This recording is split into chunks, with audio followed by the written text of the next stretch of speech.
Misi adalah denyut nadi Allah. Allah lah originator misi, yaitu Allah adalah sumber asli bagi misinya. Allah menciptakan manusia untuk rencana yang indah, mulia, untuk kebaikan manusia. Allah merupakan inisiator misi, yang berarti Allah berinisiatif untuk mewujudkan shalom bagi seluruh ciptaannya.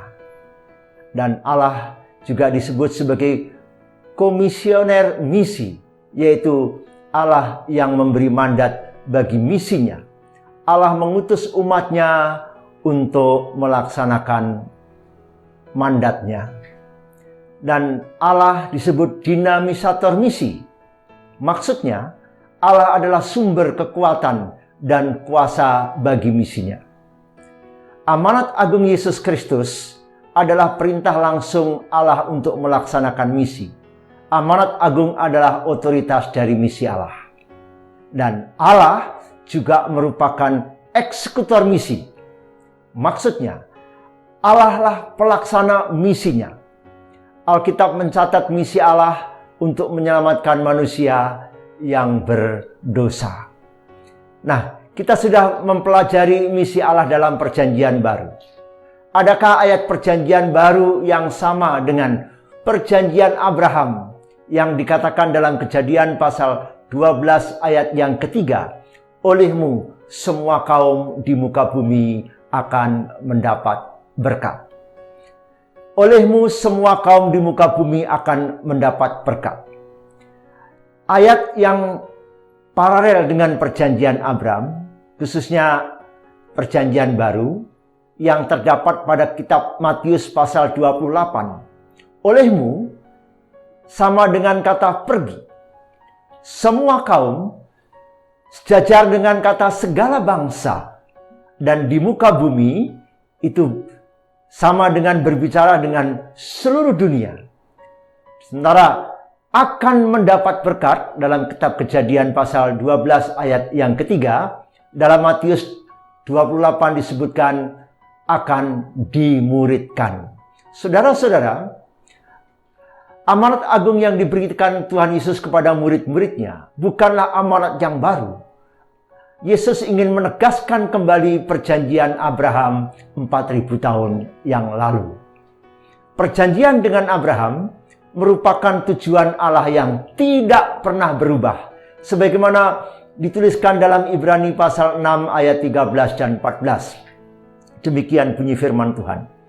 Sebab ketika Allah memberikan janjinya kepada Abraham, ia bersumpah demi dirinya sendiri, karena tidak ada seorang pun yang lebih tinggi daripadanya. Katanya, sesungguhnya aku akan memberkati engkau berlimpah-limpah dan membuat engkau sangat banyak. Nah, tidak mengherankan jika mandat misi sedunia atau penginjilan dunia ditulis terdapat dalam semua kitab Injil dan Kisah Rasul. Karena memang misi adalah tema utama dalam Alkitab, baik Perjanjian Lama maupun Perjanjian Baru. Dalam kitab Injil menjelaskan amanat agung. Markus pasal 16 ayat 15 dan 16. Perintah langsung untuk memberitakan Injil kepada semua orang di semua tempat. Hasilnya adalah orang yang menjadi percaya akan diselamatkan atau tidak percaya akan dihukum. Dalam Lukas pasal 24 ayat 46 hingga 47. Rangkuman Yesus, pengajaran Alkitab akan terjadi di semua bangsa, misi sedunia akan diberitakan di semua bangsa. Dia menyatakan bahwa pengikutnya adalah saksi akan pengampunan dosa, pertobatan dalam Yesus yang harus diberitakan kepada segala bangsa. Demikian dalam Kisah 1 ayat 8. Ada janji mencerminkan tujuan dan mandat bahwa murid-muridnya akan menjadi saksi sampai ke ujung-ujung bumi. Dan demikian juga dalam Yohanes pasal 20 ayat 21 dan 23. Yesus mengimpartasikan Roh Kudus dan menyatakan bahwa mereka diutus dengan cara dan tujuan yang sama dengan Dia, Yesus, diutus.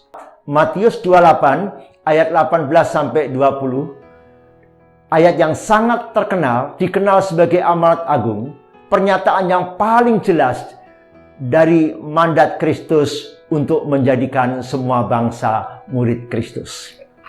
Nah, kita kali ini bicara tentang amanat agung.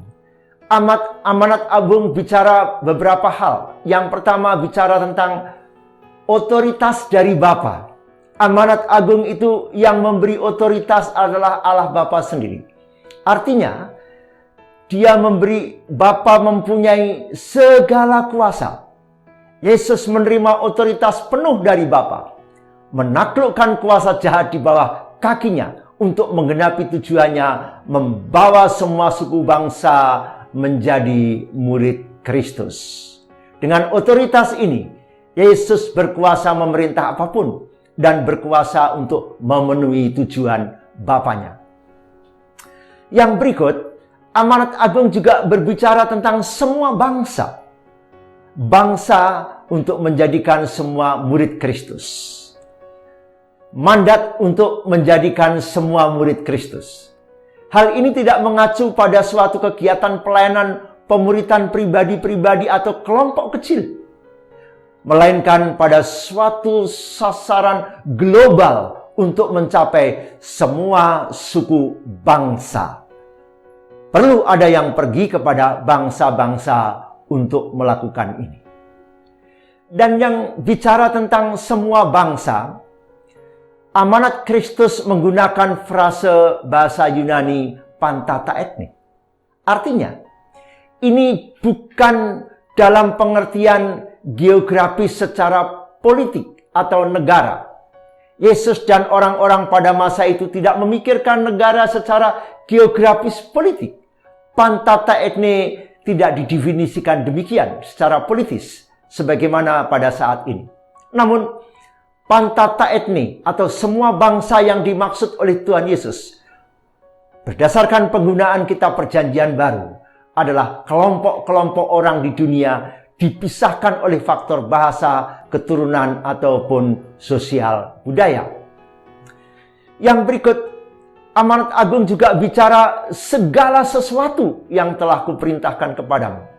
Perhatikan di sini, ada dua aktivitas yang menjelaskan arti menjadikan murid. Itulah sasaran dari amanat agung.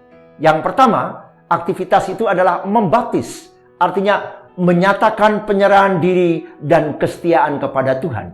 Dan yang kedua, aktivitas yang kedua, mengajar. Bertumbuh dalam ketaatan kepada Kristus sebagai Tuhan.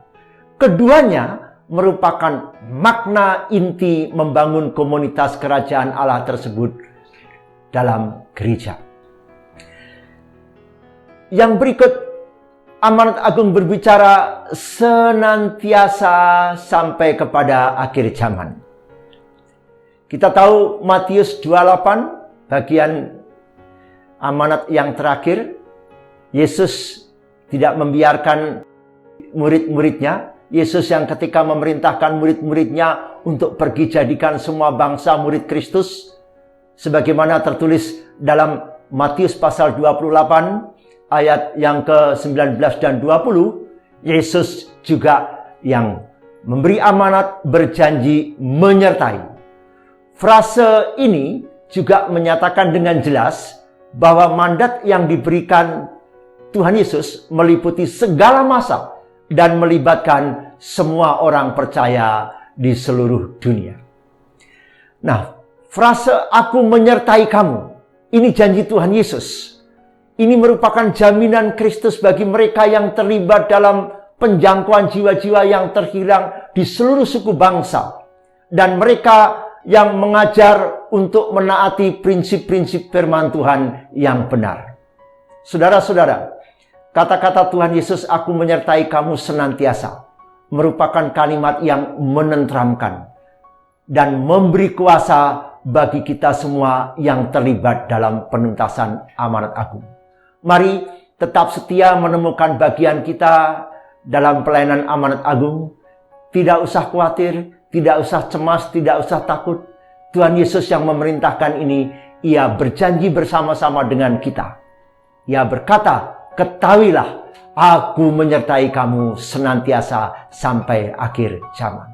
Tuhan Yesus menolong kita untuk melaksanakan amanatnya bagi segala bangsa. Amin.